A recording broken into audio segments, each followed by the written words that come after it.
Uno de los grandes retos que nosotros tenemos en nuestra vida de creyentes, en nuestra vida espiritual, en nuestra vida de relación con Dios, es aprender a sanar muchísimo nuestras relaciones y la forma como nosotros somos capaces de mirarnos.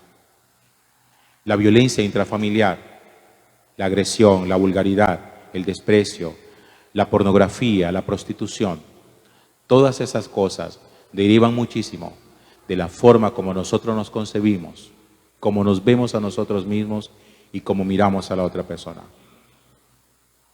Si uno termina viéndose a sí mismo tal vez como un corte de carne, de esos que cuelgan en las carnicerías, y uno se exhibe a sí mismo como un pedazo de carne para la venta, y de ahí aparece entonces la prostitución o aparece la pornografía, está claro que la visión que tenemos de nosotros, el concepto, el autoconcepto, está degradado, está enfermo y se ha retorcido.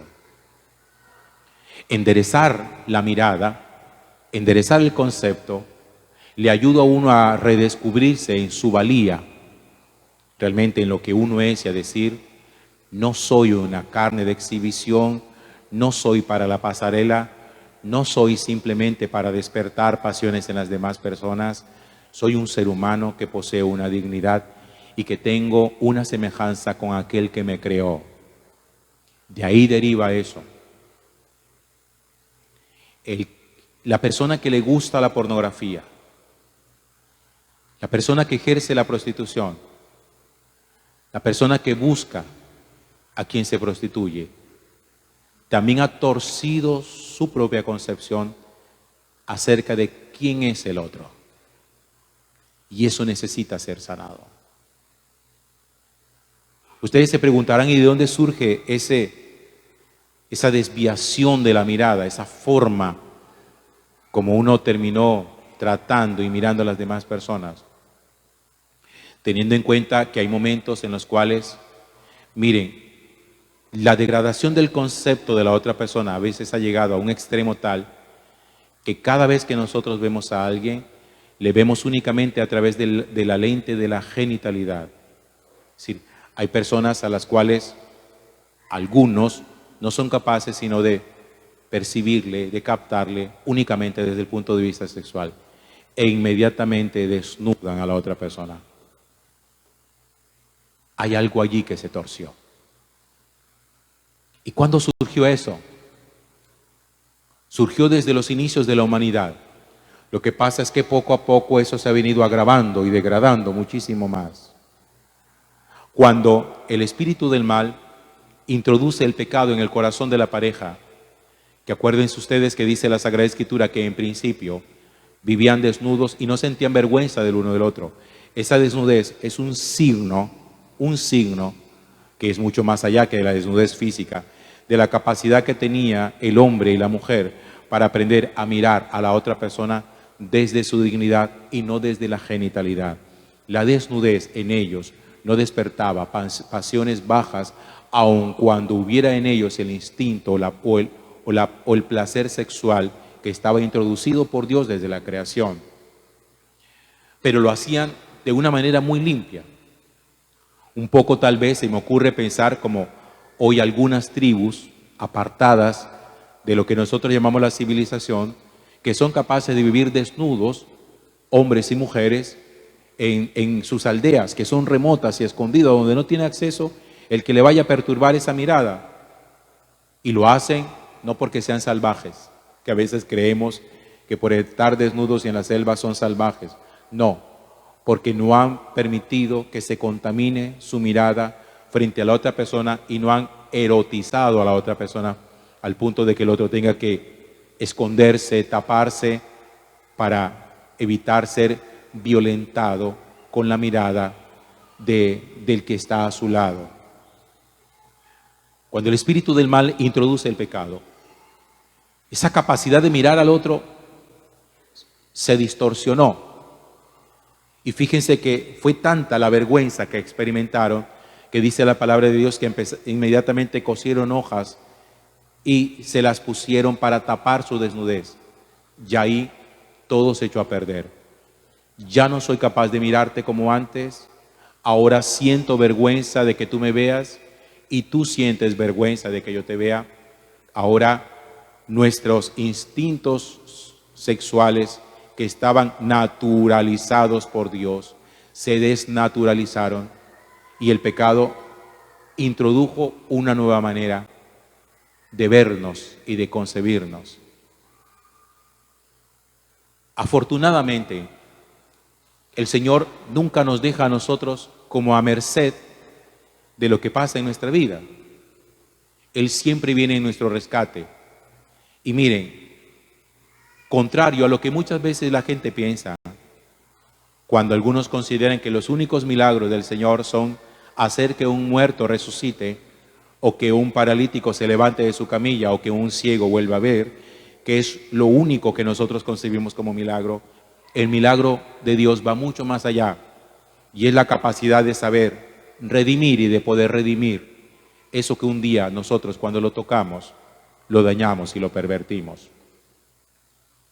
Como Dios no quiere que nada de su creación termine siendo perversa para siempre, al darse cuenta que el ser humano, por instigación del maligno, había introducido el pecado, dice: pues yo no me voy a dejar ganar del pecado y voy a introducir la redención en el mundo.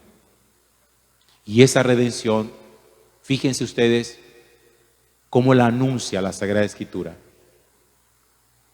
El Señor llama la atención a la serpiente, que es el símbolo del maligno, y le dice: maldita seas entre todas las bestias del campo, polvo comerás por siempre, te arrastrarás en tu vientre.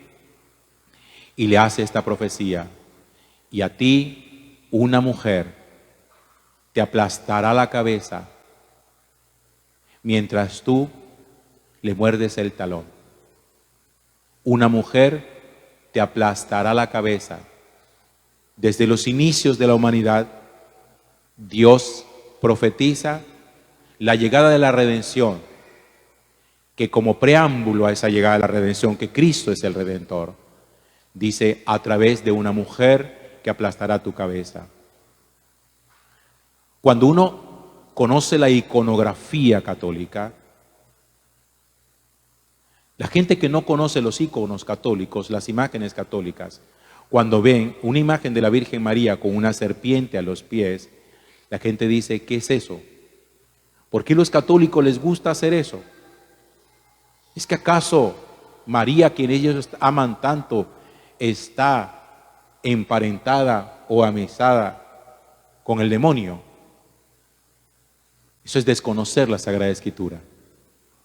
La iconografía católica, que representa a María con una serpiente a sus pies aplastándola, es una representación de este texto bíblico. A ti una mujer te aplastará la cabeza y su descendencia destruirá la tuya. La descendencia de la mujer, Cristo Jesús, te destruirá a ti, serpiente maligna.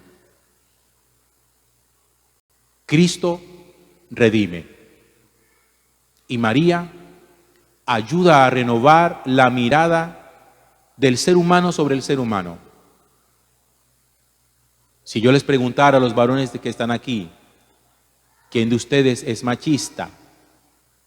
¿Cuántos se atreverían a levantar la mano? El machismo siempre se ha opuesto la humanidad al machismo. Y de hecho, una de las cosas que a las mujeres más aborrecen hoy es cuando dicen: he encontrado una persona machista. Es que el machismo nos ha arrinconado. Pero si yo les preguntara a ustedes, las mujeres, ¿quién de ustedes es feminista? ¿Cuántas levantarían la mano? Y estoy casi que seguro que habría más de una. Yo les pregunto: si el machismo es malo, ¿por qué creen ustedes que el feminismo es bueno? Es tan perverso el machismo como el feminismo. Porque el machismo degrada a la mujer y el feminismo degrada al varón. El hombre que odia a la mujer es machista, la mujer que odia al hombre es feminista. Y el feminismo va en contra del plan de Dios. Porque el feminismo no es la restitución de los derechos de la mujer. El feminismo es el acabamiento de la condición del varón, de la condición del hombre varón, al punto de que hoy no permite, y cada vez ha ido desdibujando más, que los hombres se vean como hombres. Y el feminismo pretende feminizar al varón, hacer del hombre, del varón, otra mujer, precisamente para pretender supuestamente con ello que no sigas siendo machista. Un varón de verdad ama, respeta, defiende a una mujer. Una mujer de verdad, sin necesidad de ser feminista, ama, defiende, respeta la virilidad y su propia condición femenina.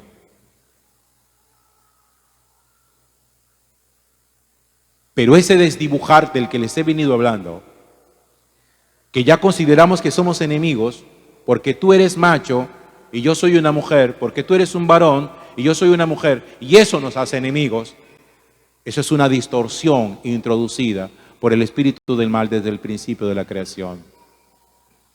Y necesitamos recuperar nuestra capacidad para sabernos descubrir como semejantes, iguales en nuestra dignidad. Alguna vez les decía, yo creo que fue el año pasado justamente para esta fiesta, que cuando uno es mariano, ni es machista ni es feminista. Uno simplemente ama la condición de ser varón y hembra. Y sabe uno que el valor intrínseco y de dignidad de una mujer es exactamente el mismo que tiene un hombre. No somos enemigos. Y la iglesia no es enemiga de la dignidad de la mujer, porque si la iglesia fuera enemiga de la dignidad de la mujer, y si la iglesia fuera machista, como muchos creen, nunca tendría sobre los altares a una mujer como la Virgen María. Ni tendría muchas mujeres que tienen los altares, como Santa Brígida, Santa Elena, Santa Teresita del Niño Jesús, Santa Escolástica. ¿Cuántas santas mujeres a las que la iglesia reconoce y exalta en su grandeza? ¿Puede ser la iglesia machista cuando ella misma defiende la grandeza de la mujer? Alguna podría pensar, es que queremos que las mujeres sean curas para dar igualdad. Aquí no estamos hablando de oficios. El oficio es lo menos importante. Porque el machismo del feminismo no se expresa en los oficios. Se ofrece en la forma como yo soy capaz de verte a ti. No estoy frente a una inferior. Y fue una mujer la que permitió que llegara al mundo la redención y con su pie aplastó la cabeza de la serpiente del maligno. Por eso, espero que esto no lo vayan a olvidar nunca. Satanás odia a la Virgen María y odia a la mujer. Él es el que la odia. La odia a ella por haberle dado el sí a Dios para que naciera Jesús. Por eso hago aquí un paréntesis. Si a usted le parece fastidioso la repetidera del rosario, a Satanás le parece más fastidioso. Si usted odia la repetidera del rosario, Satanás la odia más. Y donde usted repite el rosario una y otra vez, Satanás nunca está. A lo mejor si fuera un costeño, Satanás diría, ya vas a empezar tú con tu misma vaina. Esa rezadera. Y arranca. Donde el rosario se reza, Satanás nunca hace presencia. Porque odia a María. No le teme, la odia. Él le teme a Jesús. Porque Jesús fue el que lo destruyó. y odia a la mujer, porque saben que ellas también hoy pueden decir sí a la vida, y promueve la posibilidad de que una mujer, tratando de hablar de la dignificación de su propio cuerpo, malentendida con un feminismo daño, terminen diciendo: yo no voy a tener hijos. Usted tiene que ser muy cuidadoso de cuáles son las alianzas a veces desconocidas que podemos hacer, porque no son alianzas evidentes, como que ven, vamos a ponernos de acuerdo. No, uno muchas veces por omisión puede estar haciendo alianza con el espíritu del mal. Aprende a rezar el rosario, hermano, que es una repetidera. Vea, si usted fuera un soldado y estuviera en guerra, y usted tiene un arma de esas de repetición, una ametralladora, no hay nada tan repetitivo como una ametralladora. Y cuando se le acaban las balas y deja de repetir, usted se asusta. Usted dice: ¿y ahora qué voy a hacer? Usted no quisiera nunca que las balas de su ametralladora se acaben. Pues el rosario es una ametralladora contra Satanás. Y él le dice: cállate, cállate, deja esa repetidera, que es lo que muchos católicos dicen, deja esa repetidera, que es frase del maligno. Usted tiene que decirle: pues mientras más te duele y más rabia te dé, más lo voy a repetir. Porque acuérdense que en el Ave María nosotros pronunciamos las mismas palabras que pronunció el ángel cuando se le apareció a la Virgen. Dios te salve, llena de gracia, el Señor está contigo. Esas palabras no nos las hemos inventado, son palabras bíblicas. Y después decimos: bendita entre las mujeres y bendito el fruto de tu vientre, que fueron las palabras de Isabel cuando María llegó a visitarla. ¿Le puede parecer monótono rezarlo junto? No importa. Yo le propongo a usted una negociación. Rece el rosario, los 5 misterios, como yo aprendí hace años atrás a hacerlo. Una casilla por la mañanita mientras yo me duchaba, ahí el primer misterio. Cuando salía en el carro por allí como a las 9 de la mañana, mientras conducía, el segundo misterio. Por allí al mediodía, el tercer misterio. Por allí a las 4 de la tarde, el cuarto misterio. Y cuando me iba a acostar, el quinto misterio. Está muy complicada la cosa. Si le parece una repetidera y odia la repetidera, acuérdense que hay alguien que antes que usted odia esa repetidera, el espíritu del mal. Donde el espíritu del mal oye cada rato que decimos: Dios te salve, llena de gracia, el Señor está contigo. Dios te salve, llena de gracia, el Señor está contigo. Dios, dice el espíritu del mal: aquí yo no me quedo. María sigue aplastando hoy la cabeza de la serpiente. María sigue siendo nuestra aliada en la lucha contra el pecado. Amén.